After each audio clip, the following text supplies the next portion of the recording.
আপনারা যে ইয়ার নামটা প্রচার করছেন এটা আমাদের চিন্তিত কয়েকটি নাম, প্রস্তাবিত কয়েকটি নামের মধ্যে একটি।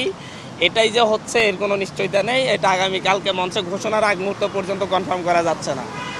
আর দ্বিতীয়ত হচ্ছে আমরা আসলে হচ্ছে বাংলাদেশের সকল শ্রেণী পেশার মানুষ মোটামুটি হচ্ছে সকলের উপস্থিতি চাচ্ছি। আমরা যেহেতু জুলাই গণ অভ্যুত্থান পরবর্তী জন আকাঙ্ক্ষাকে ধারণ করেই সেই জন আকাঙ্ক্ষার ভিত্তিতে আমরা একটি পলিটিক্যাল পার্টি করতে যাচ্ছি। সেই জায়গা থেকে আমরা আমাদের শহীদ পরিবারকে দাওয়াত করছি কার্ড দিয়ে, আহতদেরকে আমরা দাওয়াত করছি, আমরা পাশাপাশি উপদেষ্টাদেরকে দাওয়াত করছি এবং হচ্ছে আমরা সকল রাজনৈতিক দল যারা ফ্যাসিবাদ বিরোধী আন্দোলনে আমাদের সঙ্গী ছিল আমরা তাদের সকলকে দাওয়াত করছি, সুশীল সমাজকে দাওয়াত করছি, শিক্ষক সমাজকে দাওয়াত করছি এবং হচ্ছে আমরা আমাদের বিদেশি বন্ধু যারা আছে কূটনীতিকদেরকেও আমরা দাওয়াত করছি। আমাদের এই দাওয়াতের প্রক্রিয়া আজকে দুপুরের পর থেকে আমরা শুরু করেছি এবং আমরা আপনারা জানেন যে মাত্র 3 দিনের প্রিপারেশনে আমরা কিন্তু এই দিকে আগাচ্ছি, আমরা একটা পার্টির দিকে যাচ্ছি।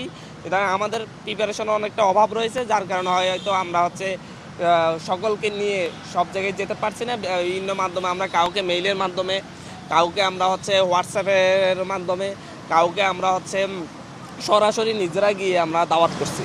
আর প্রধান উপদেষ্টা কি বললেন আপনাদেরকে? প্রধান উপদেষ্টা অত্যন্ত আন্তরিকতার সাথে আমাদের দাওয়াত গ্রহণ করেছেন এবং তিনি আমাদের জন্য শুভেচ্ছা জানিয়েছেন। বলেছেন যে আগামীর বাংলাদেশের সকল রাজনৈতিক দল মিলেমিশেই আগামীর বাংলাদেশ বিনির্মাণ করবে এবং সকলে একসাথে যেন হচ্ছে বাংলাদেশে কাজ করতে পারে তিনি সেই পরিবেশ উপহার দিবেন। পাশাপাশি হচ্ছে উনি আমার দাওয়াতটা আন্তরিকতার সাথে গ্রহণ করেছেন। আমরা বিএনপি বাংলাদেশের বর্তমানে সবচেয়ে বড় রাজনৈতিক দল, জাতীয়তাবাদী দল বিএনপিকে মহাসচিব এবং ওনাদের চেয়ারম্যানের নামে আমরা চিঠি পৌঁছাবো। পাশাপাশি হচ্ছে আমরা বাংলাদেশ জামাতে ইসলামী, ইসলামী আন্দোলন বাংলাদেশ, গণতন্ত্র মঞ্চ এদেরকে আমরা সরাসরি আমরা চিঠি পৌঁছানোর চেষ্টা করব। আপাতত এটাই। আর আমাদের বিভিন্ন টিম বিভিন্ন জায়গায় দাওয়াত নিয়ে কাজ করছে। সার্জিস আলম তার ফেসবুক পেজে লিখেছেন জাতীয় নাগরিক পার্টি প্রকাশ করেছেন, কনফার্ম? উনি কনফার্ম করেছেন।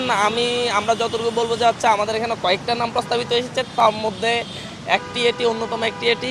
তো সেই জায়গা থেকে আমরা এখনও কনফার্মেশন দিতে পারছি না, যতক্ষণ না জাতির সামনে আমাদের আহ্বায়ক নিজের দলের নাম ঘোষণা করছে ততক্ষণ পর্যন্ত আমরা এটা বলতে পারছি না মিডিয়াতে। নারী নেতৃত্বকে আলাদা করে আইডেন্টিফাই করার যে ব্যাপারটা, এটা আসলে জুলাই আন্দোলনের মাধ্যমে দেশের মানুষ দেখেছে যে নারীরা নেতৃত্ব দিয়ে কিভাবে সামনে চলে আসে বা প্রয়োজনের সময় তারা কিভাবে হাল ধরতে পারে।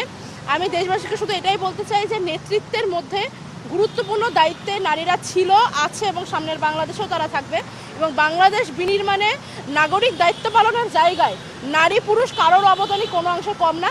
তো আমি বলতে পারি যে নারীদের অবস্থান বা নারীদের ভূমিকা রক্ষা করার ব্যাপারটা আমাদের নতুন রাজনৈতিক দল অন্য যে কোনো প্ল্যাটফর্মের থেকে অনেক বেশি ভালোভাবে গণতান্ত্রিক পদ্ধতিতে রক্ষা করবে।